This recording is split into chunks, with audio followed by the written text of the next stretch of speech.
Hey there guys, Adam here for another video, and in this video we're continuing our look at the new Innistrad Crimson Vow sets. We're having a look at the best cards for EDH that are in red and white. This is our first part in our quote-unquote set review. These are what I used to do as set reviews, but it's not really a set review as such. It is a set review, but it isn't. Like, I don't want to spend too much time on this, but we're just looking at the best cards from the set for Commander, and that is technically quote-unquote a set review. But anyway, we're going to get into it.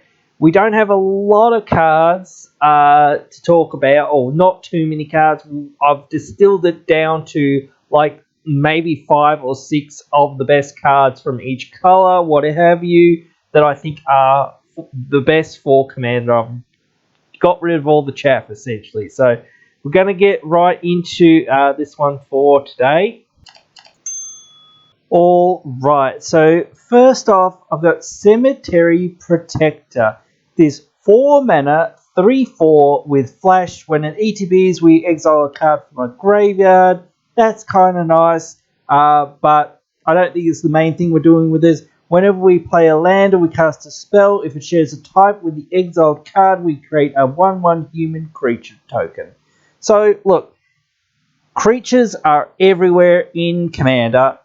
They're one of the most ubiquitous types, and most people are going to be, if they're reanimating stuff, they're going to be reanimating creatures most of the time, because those are the things that are the easiest, the quickest, the most abusive things to reanimate in the format. So this, when we play it, it just snipes somebody's creature that they're probably about to reanimate and maybe punch us with or do something with, combo off with, who knows, whatever, doesn't really matter. Like, the exiling something is just kind of gravy. We just kind of want this thing that comes in and, you know, it is an answer, whatever, that's fine, but that's, again, upside. We want this thing that's a 4 mana thing. Whenever we, play a land, or maybe we play a creature, we get a free 1/1. Like, that's pretty darn good. If we're in some sort of tokens deck, this is really good because,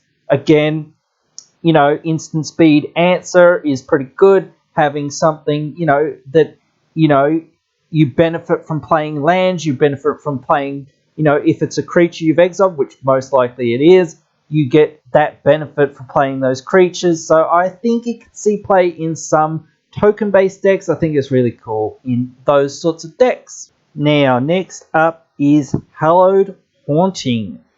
4 mana enchantment. As long as you control 7 or more enchantments, creatures you control have flying and vigilance, which is kind of cool.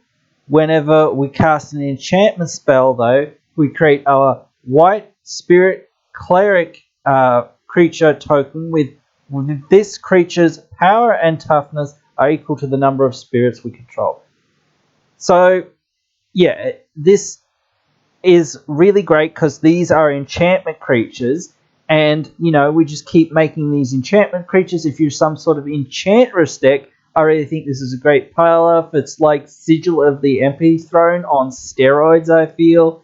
It's really great. I think that this can see play in a lot of great enchantment decks if you're in white.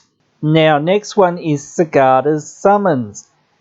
6 mana enchantment is a little bit pricey, but still, I think it's pretty good. Creatures you control with a +1/+1 counter on them have base power and toughness, 4 floor, and have flying and are angels in addition to their other types. So, if you've got a +1/+1 counters deck, I think this is great because, again, this gives your creatures flying, really great evasion, so that you can punch in and get your opponent's life totals down.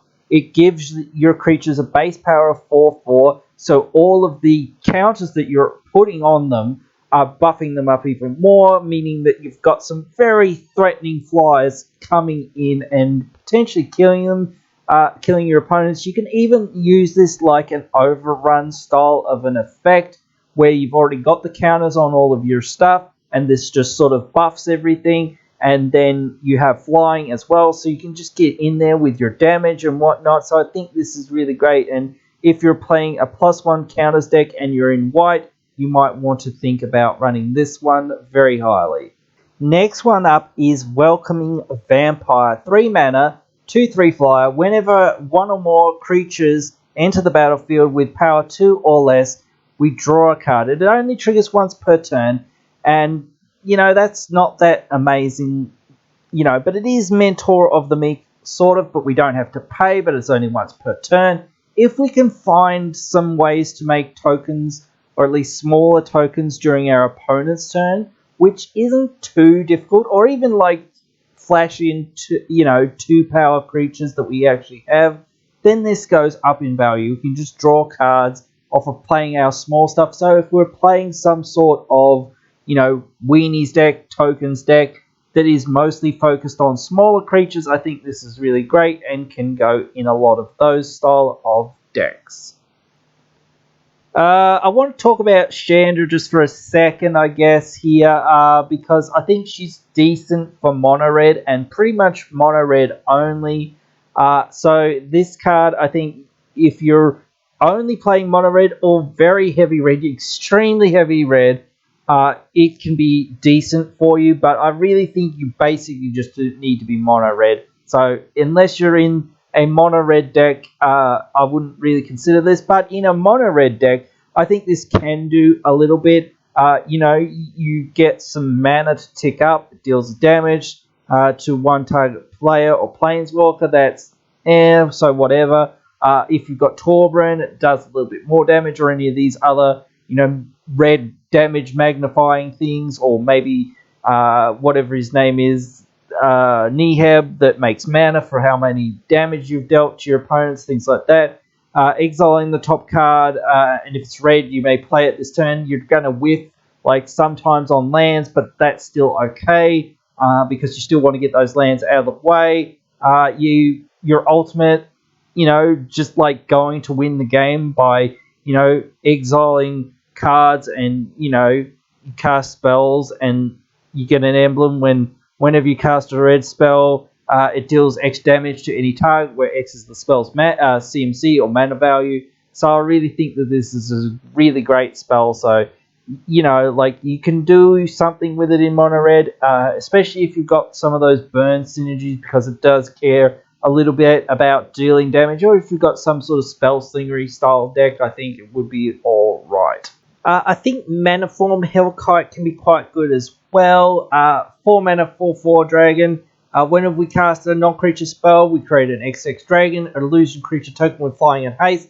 The haste is very important, where X is that spell's mana value. Shark Typhoon is a really great card. A lot of these spell-based payoff cards, like Talrand and whatnot, are really great cards. The thing about Talrand is the drakes that it makes, or any of the other ones, they don't have haste. This actually gives us haste things. Yes, they die straight away at the end step or whatever, but still, that doesn't really matter. What we really want to be doing is getting in fast, aggressive damage to our opponents. So if you're in a spell slingering style of deck, I think this is a really great card that you could be using in that style of deck. I think it's a real winner. Next, I think I want to talk about Volatile Arsonist for a second here. I only think that this has a big chance in werewolf decks, or in decks that really care about daybound, nightbound, because you do want to be able to flip it and whatnot. So I really think that the couple damage here and the couple damage there is quite good. It's much better when you can flip it over, but there's not that many decks that will care about this sort of thing. But again, I think getting to the back side is much more impressive than the front side, but I still think it can see play in some decks. I think Change of Fortune is a card that a lot of people are high on, and I'm certainly high on too. It's a budget Wheel of Fortune, but it's a budget Wheel of Fortune just for yourself, essentially. So you discard your hand, you draw that many cards, but there are some shenanigans with it, because if you have things like Faithless Looting, or whatnot, these other effects, if you've discarded a whole bunch of other cards, you know, this turn with other effects, you can draw even more cards. It's really good with that draw discard command, the is it one, which escapes my mind right now, that I can't remember the name of, but it would be really good in that, because again, you just draw whatever you discard as well, so that's really good with a card like this. There are certainly some commanders that want it, you know, but I think that there are less decks that will want this specific one, because a lot of the Neku style of decks and whatnot are making you forced to draw a whole bunch of cards all at once, or discard a whole bunch of cards all at once, things like this. So this, I think, can be good in some decks, but it's maybe a little bit less than an actual Wheel of Fortune. But, you know, there are some decks that are just looking to draw a lot of cards, like Niv Mizzet Perun and decks like that. You know, so I think it could go in decks like that as well. But there are other decks that I still think it could be good in, so it's worth a look, certainly. Let's talk about Dominating Vampire for just a second. I think that this is pretty decent. Act of Treason, not always the best card, but a 3 mana 3/3 that Act of Treason something isn't too bad. I think there are some weird applications with this card. So the fact that this is on a body is much better. It's more abusable. If it dies, you can get it back. If you know, there's other synergies. You can copy it, you can clone it, you can make tokens that are copies of it, things like that. Lots of other things. So, you know, it gets got by Sun Titan, it gets, you know, backed by a lot of things that care about 3 CMC or less. There's some things that care about 3 power or less and whatnot, things like that. So again, I do think that there are things that you could do with it like that that make it a little bit better. There aren't that many like red based, you know, reanimated decks, but there are some, and you know, like you might not be getting into the combat with this thing. You might not need to, because what you want to do is probably steal someone else's creature or whatnot. Um, you know, get into combat with their creature and then probably sacrifice it. So I can see this working well in a lot of different decks, and I think it's a really great card. But guys, I think that's pretty much it from this set so far, for red and white at least. There's not that much interesting in the commons and uncommons. I thought that we wouldn't really want to go through, so that is it for this set. So you can let me know what you think of the set. I wanted to just go through, as I sort of said, and cut down to like the best of the best mostly, or as much as possible the best of the best cards that I thought were in the set, so that, you know, we're just talking about the best cards rather than maybe this, maybe that, whatever, because it's just too much. So yeah, I just wanted to cut it down and show you the cards that I thought, you know, this has a chance and this is pretty darn good. It's not the best, but again, you know, it's still really quite good, and this is a standard set again, so you're obviously looking at lower power level mostly from cards like this. But anyway, you can let me know all your thoughts down there in the comments below. I've got two other videos coming out, or actually 3 other videos coming out fairly soon.